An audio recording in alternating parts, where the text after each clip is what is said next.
Good afternoon, ladies and gentlemen. Welcome back from lunch break. Again, the 36th Annual Cancer Control Society Convention in Universal Sheraton Hotel, Universal City, California. We're certainly happy to have you. Our next speaker is Dr. Tom Lodi. He's a medical doctor, started his professional career as a clinical psychologist, went back to medical school, and then he and I first met somewhere around 10 years ago in Japan. He was doing some work, practicing some medicine over there, came back to New York, and now located in Arizona.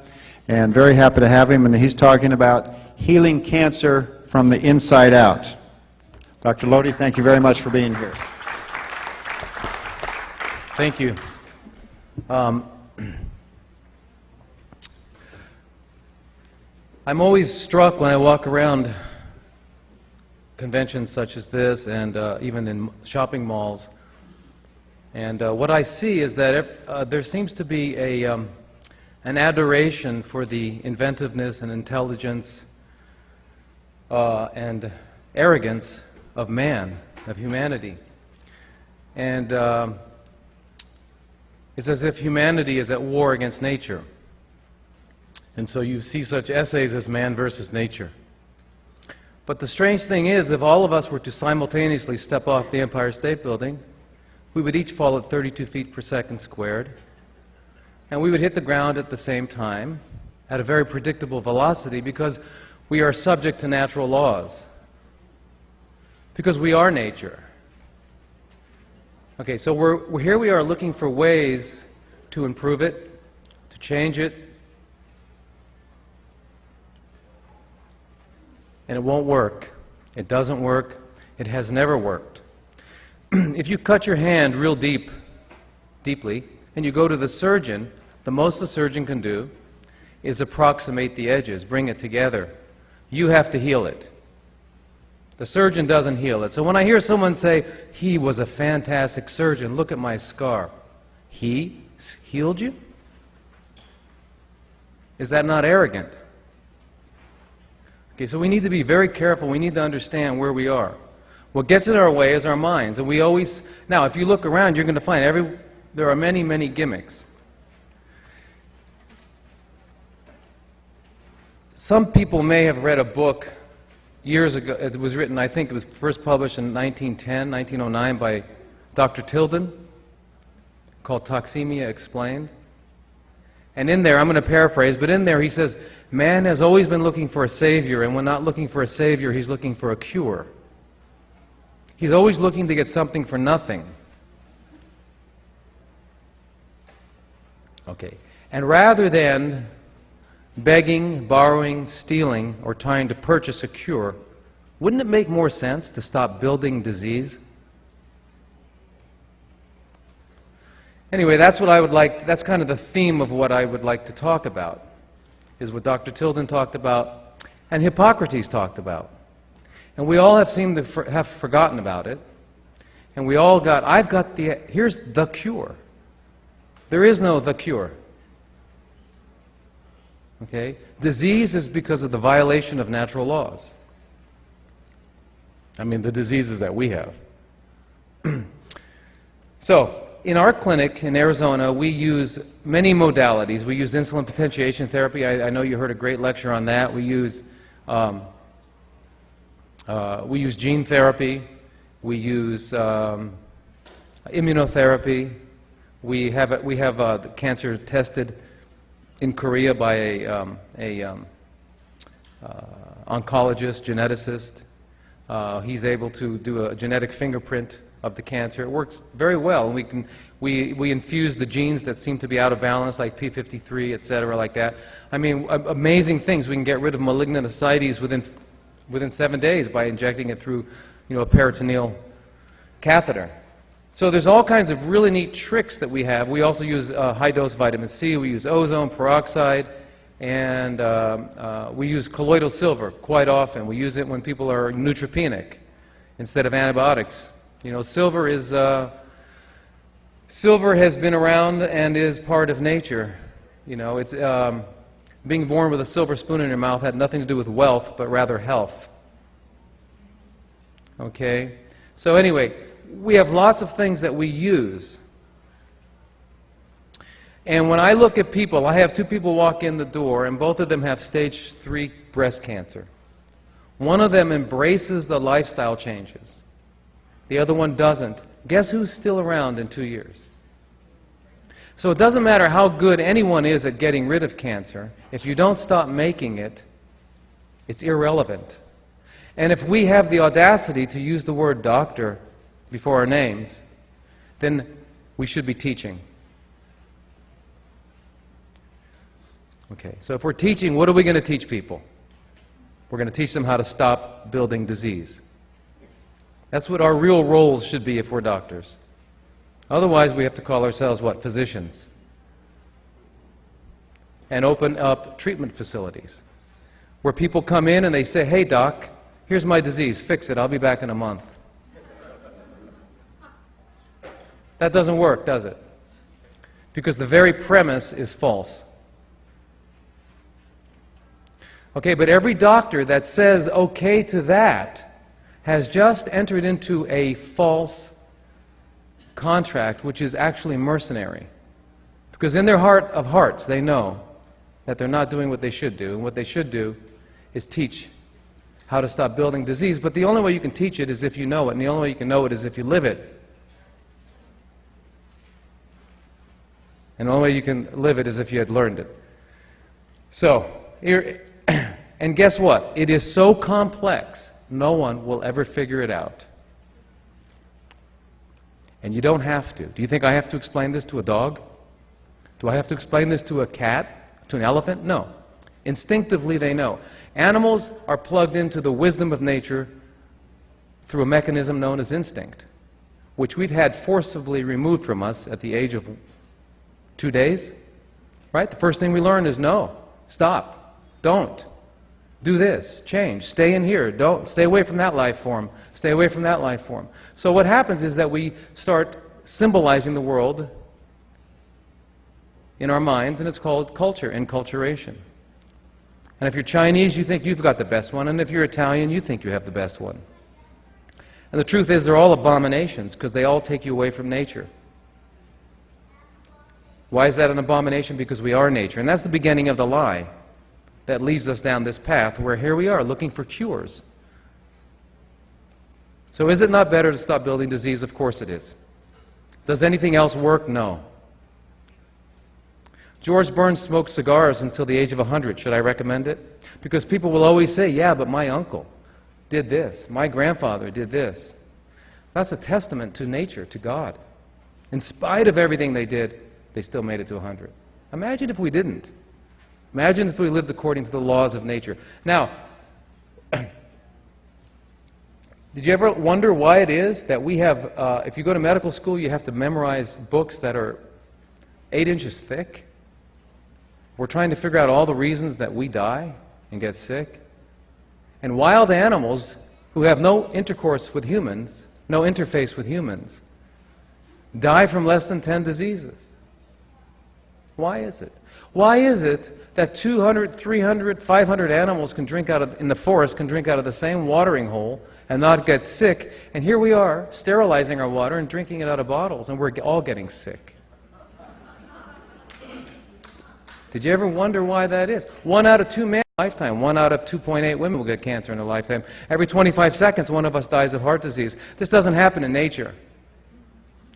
So the reason all this is happening is because we have strayed. We have lost our way. So now we're living in boxes. We all got here in a machine, and then we're going to go home and look at machines. We're going to purchase our food from machines. And every once in a while, we might say, let's go out to the country to get close to nature. Well, what's this? You can't get any closer. You're sitting in it. So, now, you grow up. If there's anything on this planet that you can call yours, and it's not really yours because you're just borrowing it, it's your body. How many people know how to take care of their body? You know, Paracelsus is called the father of modern medicine. But he was much more than that. And he's really not the father of modern medicine at all. He would vomit if he knew what modern medicine turned out to be. But anyway, he said, The person who's not their own physician by the age of 40 is a fool. Okay. So the best we can do to our beloved fellow creatures on this planet is teach them how not to be fools anymore. And the only way we can do that is to live it. And I go to conferences and I see my fellow alternative doctors eating abysmally. I will not eat with them. I will not sit with them. I'm appalled. And every time I come to them, I can't believe they're still alive. Wow.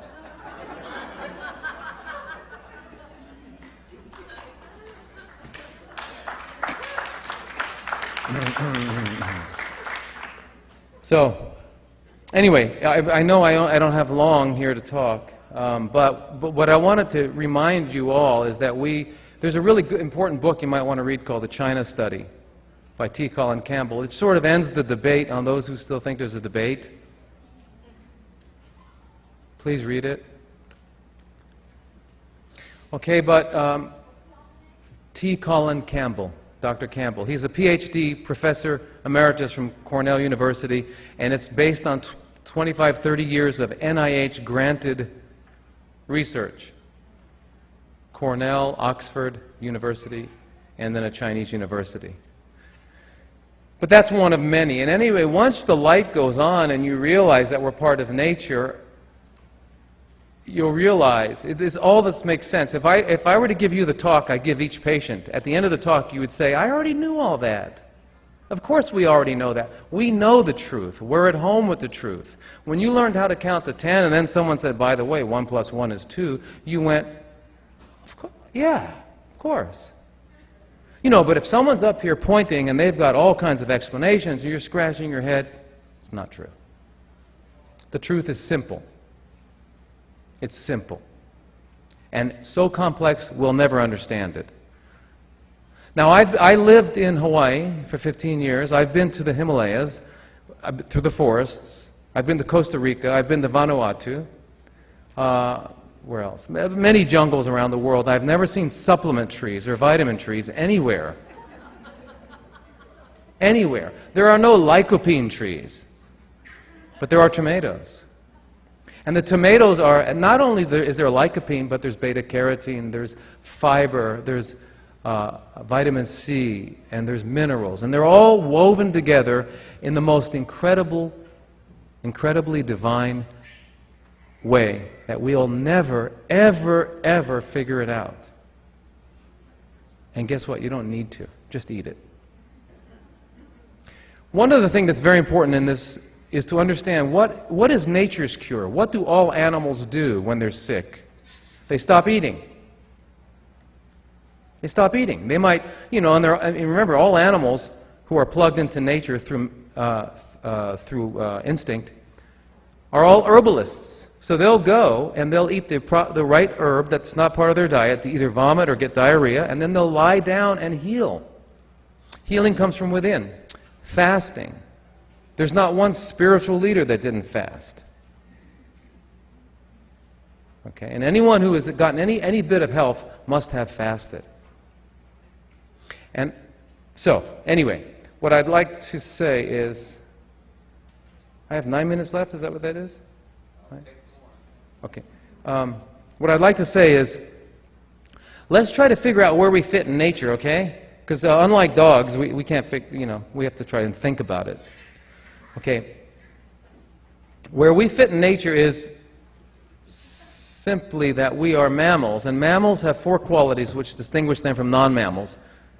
We are warm-blooded, we have hair or fur, our babies are born alive, not in eggs, and we have mammary glands to produce milk. This is a mammal. There are some weird ones, extreme ones called monotremes and other ones, but for the most part, that's what a mammal is.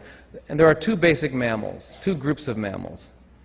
Okay, one group has vertically moving jaws, acidic saliva, short digestive tracts, and they pant. When they eat, they chase another animal, they break its neck, they rip open its abdomen, and they eat the organs: pancreas, rectum, liver, kidneys, heart, lungs. They chew the eyeballs. They luxuriate in the gore, and they're called carnivores.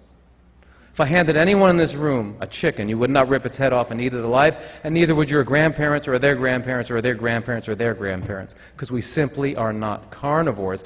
New York Museum of Natural History. Anyone ever been there in Manhattan? If you go to it and you go to the carnivore section, the only place you find humans is on this side of the ropes, okay? All right. Can we get away with it? Sure. Can we smoke? Sure. Can we shoot heroin? Sure. Are we going to achieve optimal functioning? No way. Optimal functioning is the only definition of health. Okay? We were all fitted for optimal functioning for health by nature. All animals, I mean eagles, we have no idea what the optimal functioning of a human is. Einstein used 8% of his brain. There are guys in Vilcabamba, Machu Picchu, Abkhazia, Georgia, fathering children at the age of 110. We have people here at 35 asking for Viagra.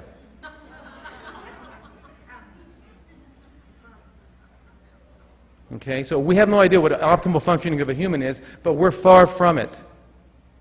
1 out of 2.5 of us in this room will get cancer in our lifetime. That's sad. That's tragic. And what's even more tragic is 98% of you will go out of this room and plant some more seeds.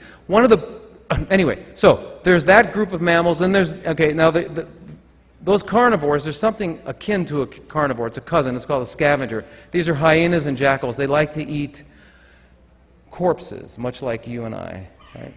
The only difference between them and us is that these hyenas and jackals still have instinct. And so they don't eat the corpse after 72 hours. We, being devoid of instinct, we slaughter an animal and it gets stiff. We can't eat it. We'll break our teeth. So we hang it up for 96 hours and allow it to decay. But we don't call it decay. We call it aging. Just like we call it health insurance instead of disease insurance. We call it life insurance instead of death insurance. We do all those things. That's what we do. We're really good at fooling ourselves, aren't we? The truth is, it's a decayed corpse. So we take this piece of decayed corpse home. Can you eat it? No, you stick it in the oven. Pull it out of the oven. Can you eat it? No, you put salt, pepper, and A1 steak sauce on it. So we not only do not eat the food of the carnivore, we do not eat the food of the scavenger. We eat the food of the maggot. Can't imagine why we get sick, can you? Now listen, the other group of mammals is called elephants, rhinos, hippos, giraffes, horses, cows, gorillas, bonobos. Jaws move horizontally as well as vertically, full cheeks, full lips, alkaline saliva, long digestive tracts, and we don't pant except on honeymoons. We sweat. Okay, so well, my time's running out. Anyway, this group was designed by nature for a plant-based diet. Even if you don't want that to be true, it's true. Even if you don't want to believe it, you're going to fly, you won't. You're going to fall at 32 feet per second squared. Okay, that's just the way it is. Now, all the energy, now remember, we're talking about energy exchange. When someone gets old and finally dies, what happens? If they run out of energy. Now, all the energy on this planet comes from the sun. It's captured by plants, and as you know, all transfers of energy, you lose 90% and you remain 10%. So the plants capture and keep 10% of that energy, that solar energy. They grow up 300 feet tall. They live 2,000 years. That's pretty impressive. Okay, the next longest lived and most powerful creatures on the planet are the ones that eat the plants. Elephants, rhinos, hippos. Do you think the king of beasts, the lion, attacks a healthy rhino? No. Healthy elephant? No. Okay. So, how about longevity? All the vertically moving carnivores live 15 years. Horses, 28 to 40 years. Elephants, 60 to 90 years. Chimps, 55 years. Okay, so the animals that eat the plants live the longest. How about endurance? Cheetahs run 70 miles an hour for how long? 3 minutes. Horses run all day, every day. Endurance, longevity, strength, intelligence all go to the plant eaters. And guess what? The animals that eat the animals don't eat the animals that eat the animals. Lions eat zebras. Why? Better quality flesh. Who wants to be better quality flesh? All right? So, it's actually real simple. And guess what? We are the only organism on the planet that thermally degenerates our food before ingesting it. Okay, nature made tomatoes, not tomato sauce. Apples, not applesauce. In fact, apples were baked to perfection by the sun. Okay? So if you understand that very simple thing, that by living in this urban, artificial environment, which only leads to, look, go to the mall, go to any street in America and look around it. What do you see? All you see is sickness. Okay? It's because of this artificiality. Our only connection, if you're going to continue to live in this artificial environment, is to eat the food the way nature designed it. If you take a potato, and you know those potato clocks, you put in two, it's got two prongs, it works. The potato has life. You bake that potato, it doesn't work. It's dead. Now, if we're eating for energy exchange, how much energy can you get from a corpse? Not a lot unless you are a maggot. Is that what the Marines meant, what they called each other, maggots? Anyway, the point is that, and I've got 1 minute left, so, okay. The point is that to maintain health and vigor, we have to eat according to our natures. And if we eat according to our natures, we can then achieve optimal functioning. And optimal functioning easily overcomes cancer, easily overcomes anything. You know, the average 60-year-old adult has had cancer 5-6 times in their life that they have overcome.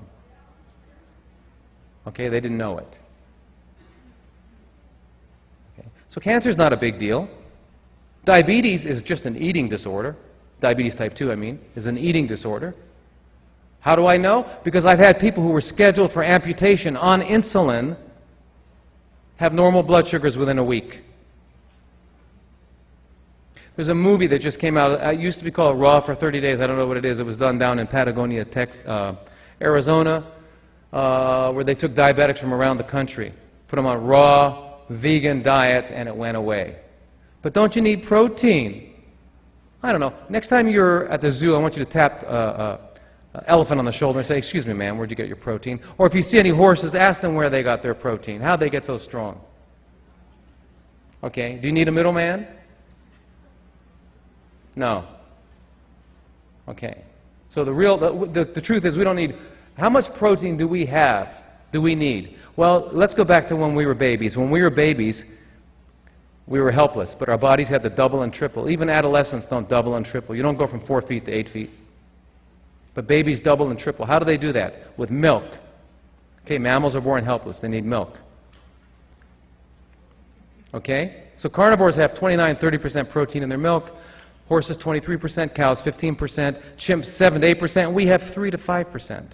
So at the time in our lives when our protein needs are maximum, nature says we need 3 to 5% of our calories to be protein. Broccoli is 35% protein. Asparagus 32% protein. Dead cows are only 26% protein.